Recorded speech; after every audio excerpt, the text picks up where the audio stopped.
세계 속의 1등 양궁 보겠습니다.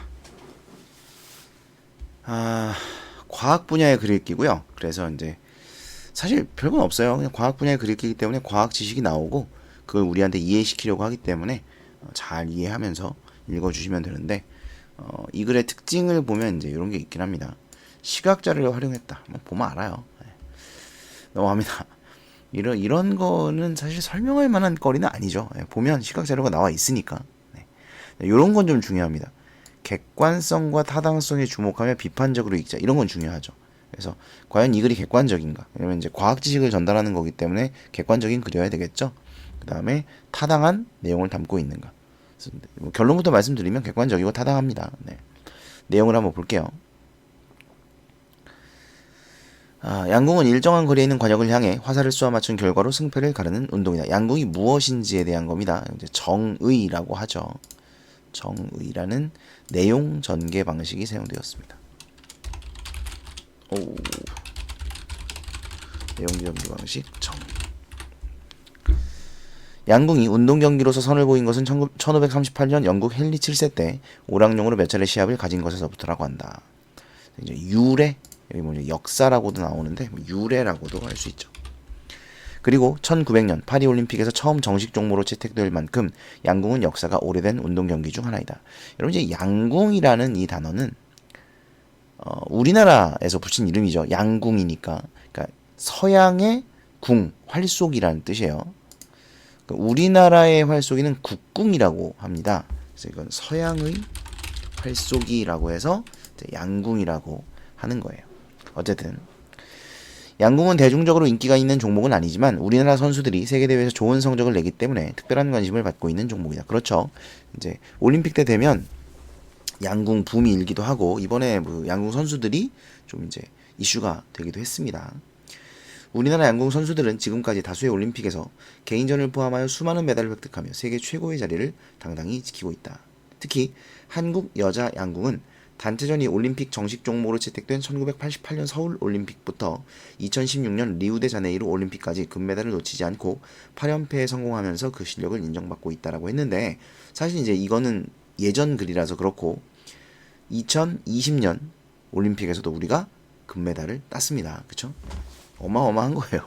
그 1988년부터 지금까지 모두 금메달을 땄다는 거죠. 여자 단체전.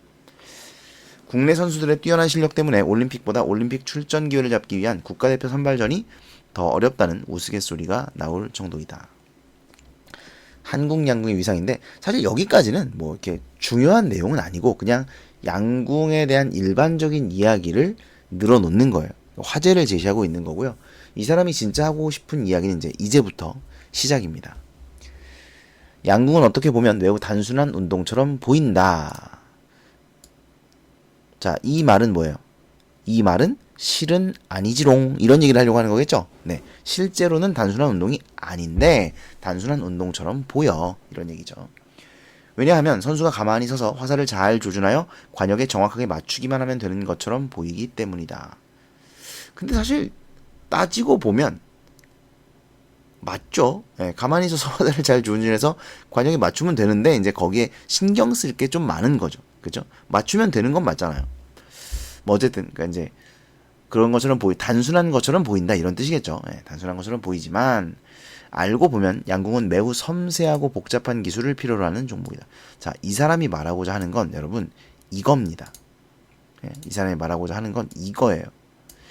매우 섬세하고 복잡한 기술을 필요로 해 라는 걸 우리한테 말해주고자 하는 겁니다. 그럼 어떤 섬세하고 복잡한 기술을 필요로 하는데 이걸 이제 이야기하겠죠. 양궁 선수들이 화살을 쏠 때의 모습을 자세히 보면 화살을 약간 위로 조준하는 것을 볼 수 있다. 이것은 활 시위를 떠나는 화살이 포물선 운동을 하는 것을 염두에 둔 행동이다. 자, 그러니까 이게 뭐예요? 이 포물선 운동이 섬세하고 복잡한 기술이 필요한 이유 1입니다.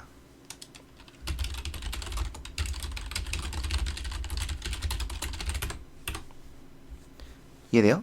그러니까 이런 걸 하기 때문에 섬세하고 복잡한 기술이 필요해 라는 얘기예요. 유사한 예는 축구나 농구 경기에서도 흔히 볼 수 있다. 예를 들어 예시가 쓰였네요. 축구 경기에서 골키퍼가 상대 진영까지 공을 멀리 보내기 위해서는 공을 띄우듯 차는데 이때 축구공은 큰 포물선을 그리며 날아간다. 또한 농구 경기에서 선수들이 슛을 할 때에도 위를 향해 적당한 각도로 공을 던져 슛을 성공하는 모습을 볼 수 있다. 뭐 아시죠? 이 정도는.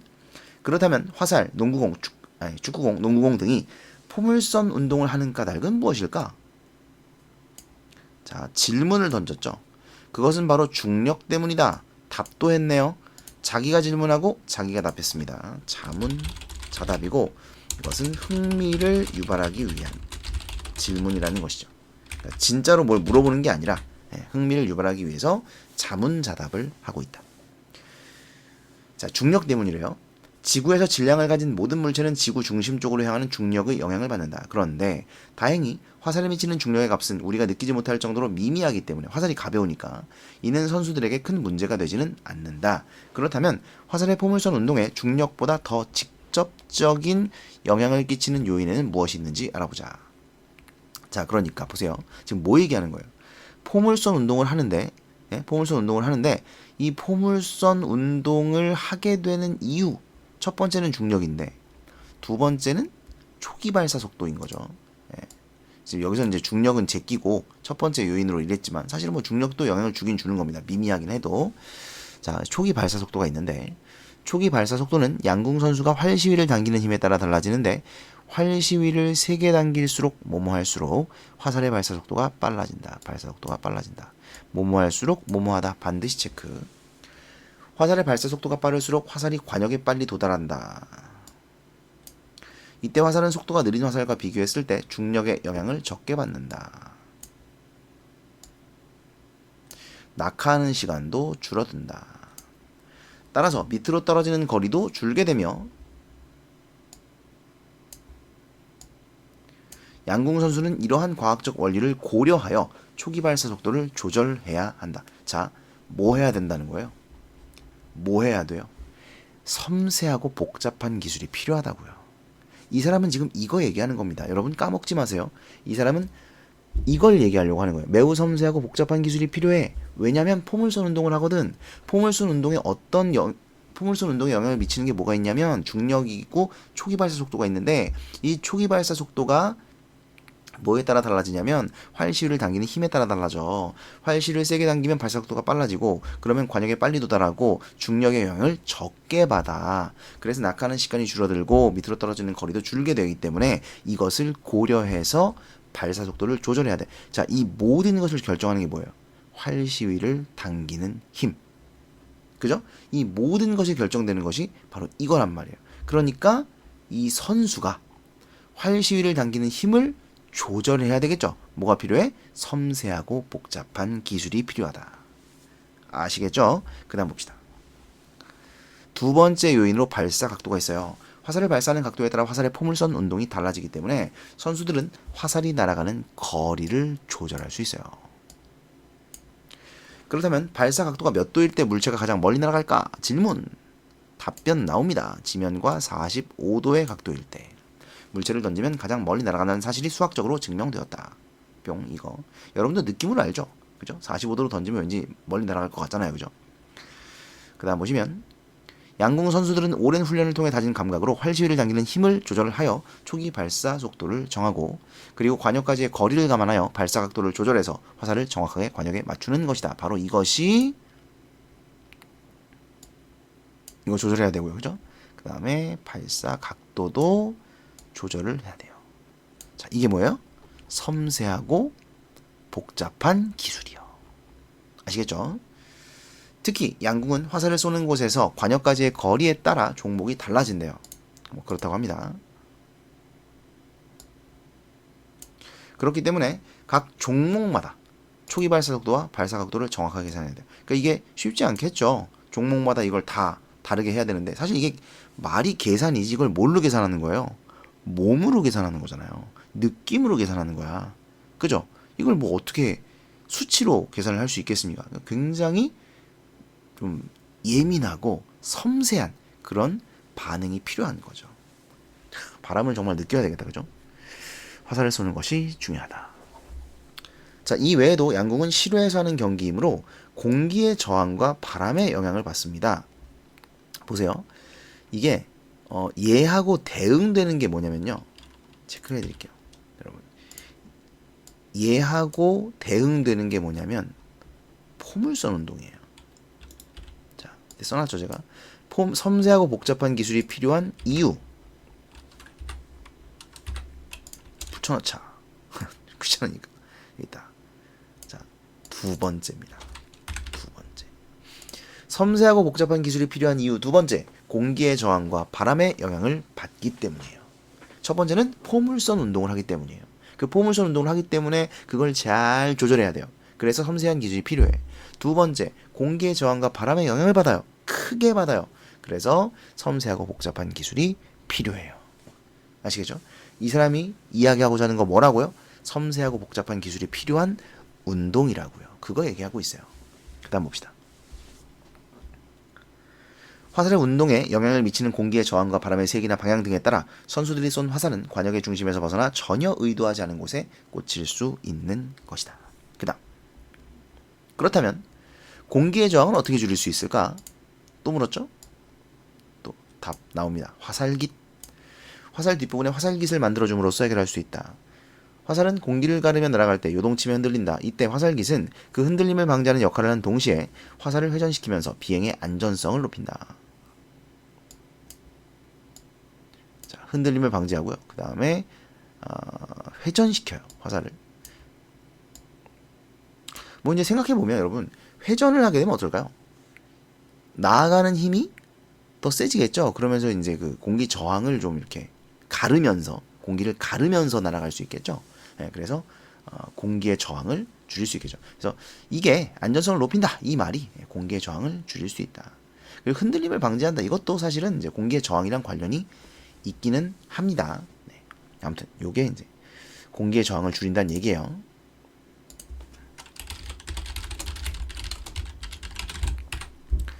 이렇게 화살깃을 이용하는 기술적 방법으로 공기의 저항은 어느 정도 해결이 가능하다. 하지만 선수들에게 가장 큰 부담을 주는 것은 양궁대회가 열리는 실외 경기장에서 부는 변화무쌍한 바람이다. 바람이 불면 바람에 펄럭이는 옷소매가 활시 위에 스쳐 결과에 영향을 주기도 하고 바람 얘기죠 여기는. 또 활이나 활시 위를 스쳐 지나가면서 나는 바람 소리가 선수들의 예민한 신경을 자극하여 집중력을 떨어뜨리기도 한다. 하지만 더 큰 문제는 따로 있다.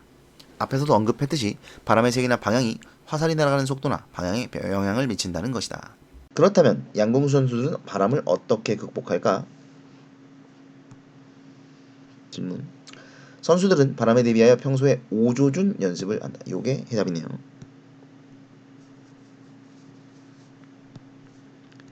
오조준 연습을 한대요. 오조준이 뭐냐? 바람의 방향과 세기에 따라 관역에서 원래 목표 지점이 아닌 곳을 임시로 정하여 그곳에 화살을 쏘는 것이다. 오조준. 자, 이겁니다. 다시 말해 화살을 의도적으로 오조준하여 바람의 영향을 받은 화살이 관역의 중앙에 가서 꽂히게 하는 것이다. 뭐 당연한 소리. 그러니까 당연한 소리라기보다 우리가 이해하기 어려운 얘기는 아니에요. 네. 그러니까 바람이 오른쪽으로 부니까 좀 왼쪽으로 쏘는 거죠. 그러면 오른쪽에 가서 꽂힐 테니까. 오조준을 할 때 선수들은 바람의 세기와 방향을 정확하게 가늠해야 한다. 옆에 그림은 오조준을 할 때 선수들이 머릿속으로 그리는 관역이다. 정가운데 노란 지점은 선수들이 가장 높은 점수를 받을 수 있는 최종 목표 지점이다. 하지만 바람이 불 때에는 선수들이 노란 지점을 노리고 화살을 쏘아도 화살이 노란 지점에 꽂히지 않는다. 왜냐하면 화살이 날아가는 동안 바람이 화살을 밀어 다른 곳으로 보내기 때문이다. 뭐 이해 안 되시는 거 없죠? 그 다음 보시면 그러므로 바람이 부는 방향과 세기에 따라 오조준을 하는 목표 지점을 그림의 A에서 E로 정해 그곳을 목표로 화살을 쏜다. 오조준 목표 지점은 A는 바람이 오른쪽에서 왼쪽으로 불 때, C는 바람이 왼쪽에서 오른쪽으로 불면서 또한 아래에서 위로 솟아오르는 경우, E는 바람이 오른쪽에서 왼쪽으로 불고 아래를 향한 힘도 있을 때 각각 목표로 쏘는 것이다. 그러니까 자 그림이 지금 위 페이지에 있잖아요, 여러분. 그죠? 보세요. 글을 봅시다. A는 바람이 오른쪽에서 왼쪽으로 불 때, 자 오른쪽에서 왼쪽이니까 이렇게겠죠. 그죠? 그렇다면 우리 생각해 볼 때 얘는 어디에 있겠어요? 관역이 여기 있으면 여기가 중앙이면 어디에 있겠어? 어디에 있는 지점이겠어? 여기 있는 지점이겠죠? 여기. 아이고 아니야 들어가.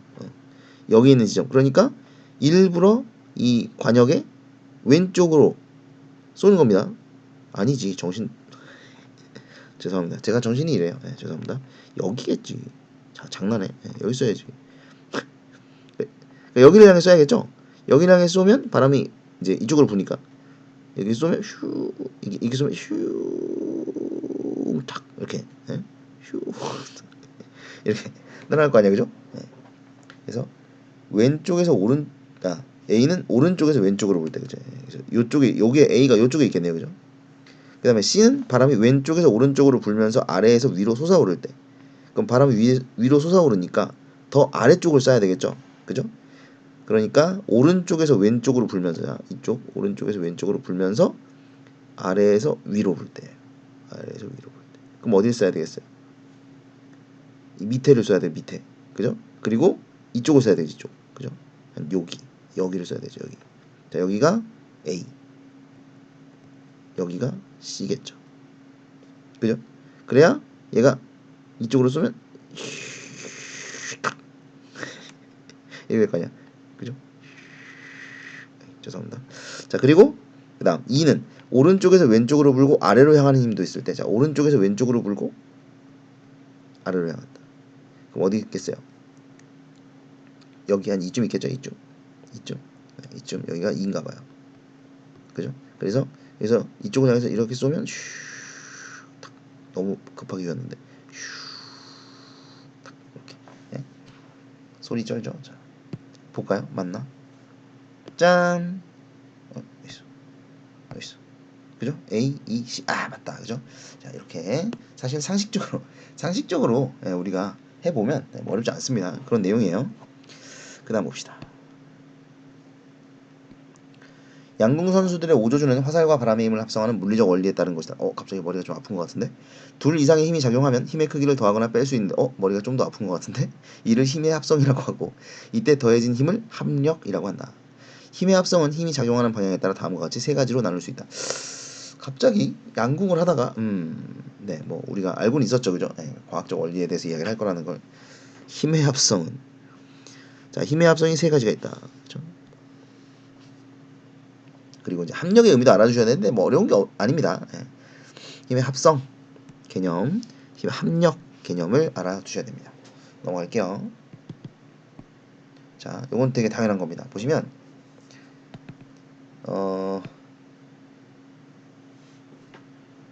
어떻게 생각을 하시면 되냐면, 사실은 요만큼이 힘의 크기거든요. 요만큼이. 그리고 요거 두 개 요만큼. 그러니까 요거 더하면 요만큼이에요. 보이세요? 잘 안 보이시겠지만 한마디 한마디 요 두 마디.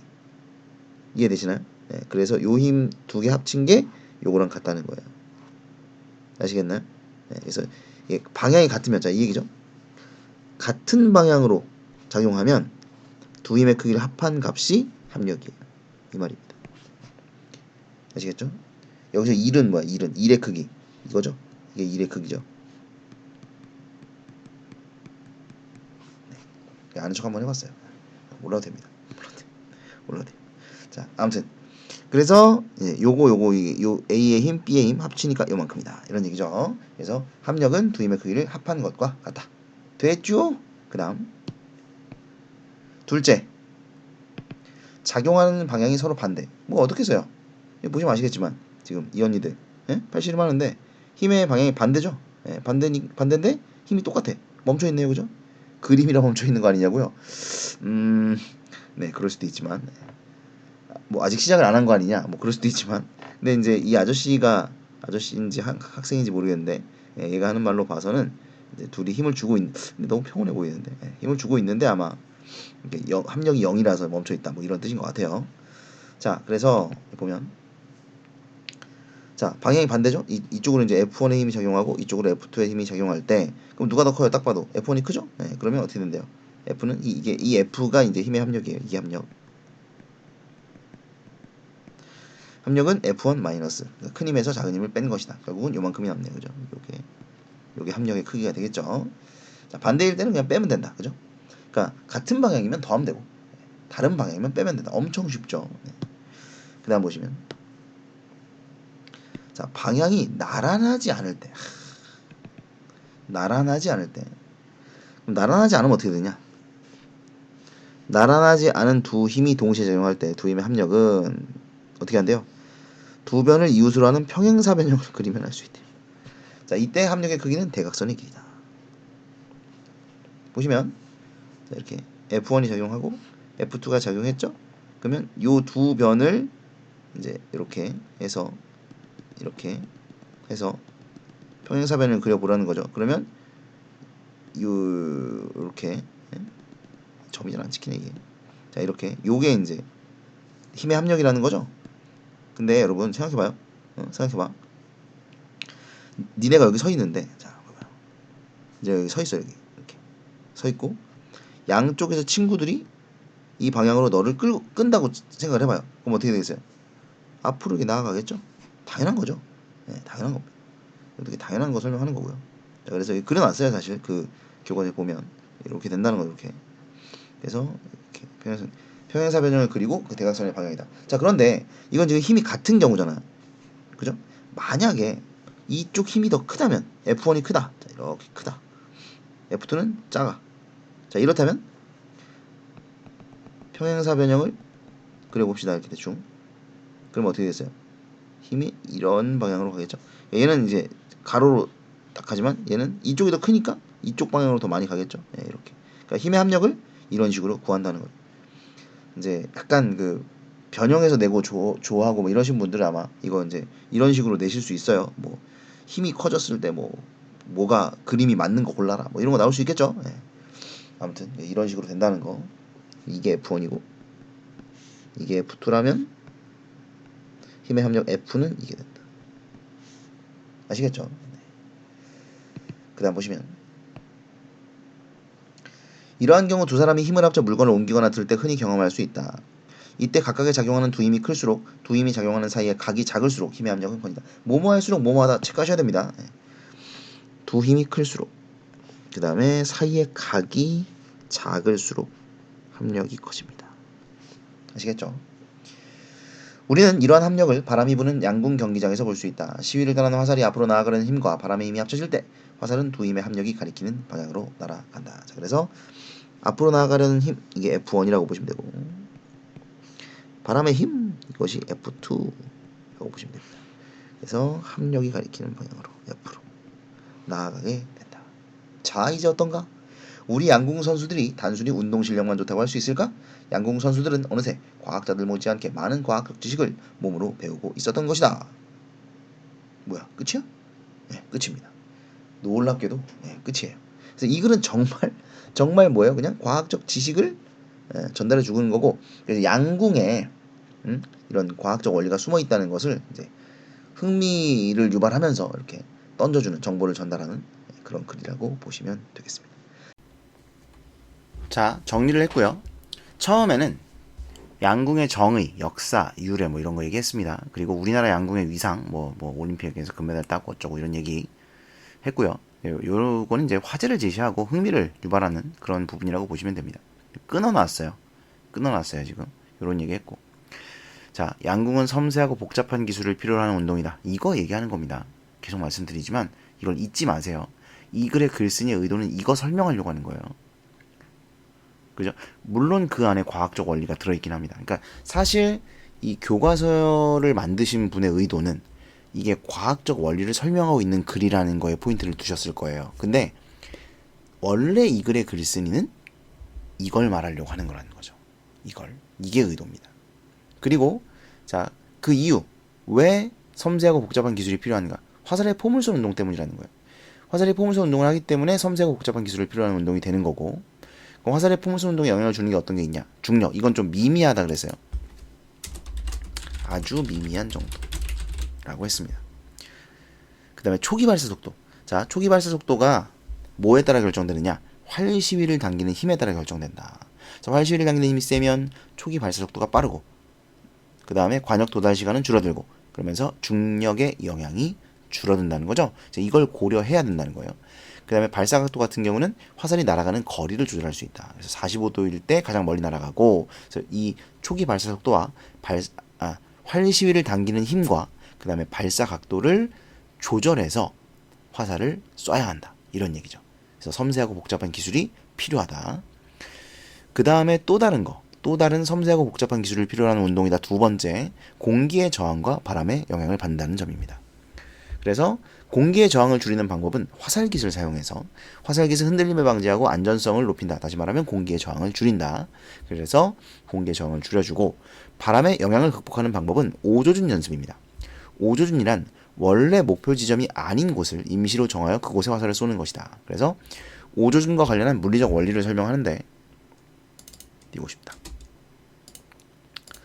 자, 힘의 합성. 둘 이상의 힘이 작용하면 힘의 크기를 더하거나 뺄 수 있다. 이게 힘의 합성이고 그 힘의 합성의 결과로 나온 힘을 합력이라고 부릅니다. 그리고 힘의 합력의 종류는 세 가지가 있죠. 작용하는 방향이 같은 두 힘의 합력, 그 다음에 작용하는 방향이 반대인 두 힘의 합력, 그리고 방향이 나란하지 않은 두 힘의 합력이 있다. 그래서 같을 때는 F1 플러스 F2가 합력이 되는 것이고 다를 때는 큰 힘에서 작은 힘을 뺀 것이 합력이 된다. 그 다음에 방향이 나란하지 않을 때에는 F1과 F2를 변으로 하는 평행사변형의 대각선이 합력 F가 된다는 거죠. 됐죠? 이게 이제 과학적 원리이고요. 그래서 그러함으로 역시 뭐다? 네, 이거다. 섬세하고 복잡한 기술을 필요로 한다. 마지막은 별 내용 없습니다. 네, 그래서 화이팅. 네, 이렇게 정리하시면 될 것 같고요.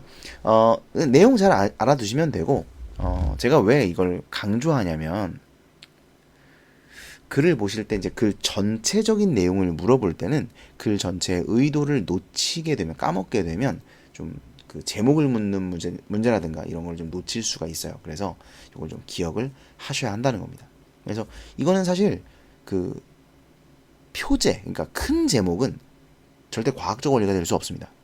큰 제목은 양궁에 필요한 섬세하고 복잡한 기술이라거나 아니면 양궁에 섬세하고 복잡한 기술이 필요한 이유가 돼야 되고요. 부제가 과학적 원리를 중심으로 이렇게 돼야 돼요. 아니면 뭐 힘의 합력 원리를 중심으로라든가 아니면 물리적 원리를 중심으로라든가 이런 건 이제 부제가 돼야 됩니다. 아시겠죠? 그래서 이걸 강조하는 거니까 잊지 마시고 꼭 기억을 해두시기 바랍니다.